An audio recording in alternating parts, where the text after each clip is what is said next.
വിവാദ യാത്രയപ്പ് യോഗത്തിലേക്ക് കളക്ടർ ക്ഷണിച്ചിട്ടാണ് പോയതെന്ന് പി ദിവ്യയുടെ വാദം.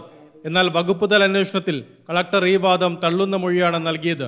താൻ ദിവ്യയെ ക്ഷണിച്ചിട്ടില്ല. സ്റ്റാഫ് കൗൺസിലായിരുന്നു സംഘാടകർ. യാത്രയപ്പിന് നിശ്ചയിച്ച സമയം വൈകിട്ട് 3 മണിയായിരുന്നു. ഇതിൽ മാറ്റം വരുത്തിയിട്ടില്ലെന്നും അരുൺ കെ വിജയൻ മൊഴി നൽകി. ദിവ്യയെ ക്ഷണിച്ചിട്ടില്ലെന്ന് സ്റ്റാഫ് കൗൺസിൽ അംഗങ്ങളും വ്യക്തമാക്കി. ഗീതയുടെ റിപ്പോർട്ട് നാളെയോ മറ്റന്നാളോ നൽകിയേക്കും.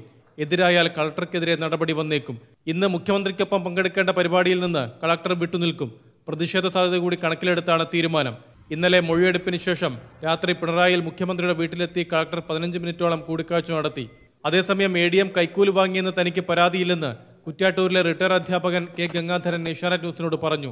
ADMനെതിരെ ഗംഗാധരൻ പരാതി പറഞ്ഞിരുന്നുവെന്ന് പി ദിവ്യ മുൻകൂർ ജാമ്യ ഹർജിയിൽ ചൂണ്ടിക്കാട്ടിയിരുന്നു.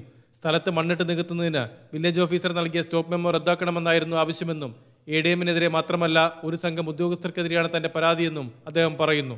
ഞാൻ വിജിലൻസിൽ പരാതി കൊടുത്തത് റവന്യൂ ആ ഹയറാർക്കിയിൽ ADM മുതൽ താഴോട്ടുള്ള ഹയറാർക്കിയിലുള്ള എല്ലാ റവന്യൂ ഉദ്യോഗസ്ഥർക്കും പരാതിയുണ്ട്. കാരണം ഇതിനകത്ത് എല്ലാവരും എനിക്കെതിരെ ഈ ചതിപ്രയോഗം ചെയ്തിട്ടുണ്ട്. ദിവ്യയെ കണ്ടപ്പോൾ പരാതിയെക്കുറിച്ച് സൂചിപ്പിച്ചെന്നാണ് ഗംഗാധരൻ വ്യക്തമാക്കുന്നത്.